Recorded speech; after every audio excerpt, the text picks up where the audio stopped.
Hi, good afternoon. Thank you for calling my restaurant. Please speaking. I'm very happy today.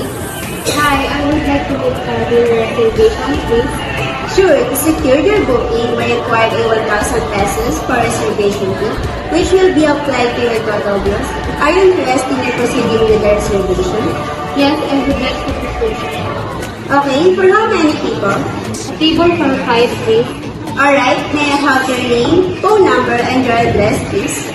My name is Virginia Mendoza. My contact number is 0907766719 and my address is Bukod Construction, Tara. Thank you, Miss Mendoza. When would you like to book your table and what time? It will be on Thursday, June 27 around 8 p.m. please. Noted, Miss Mendoza. Where would you like to sit? Can we just sit outside in the city light? Just a moment, Miss Mendoza. I'll check if there's available seat for 5 people. Okay. Upon checking, there's available, ma'am. That's great.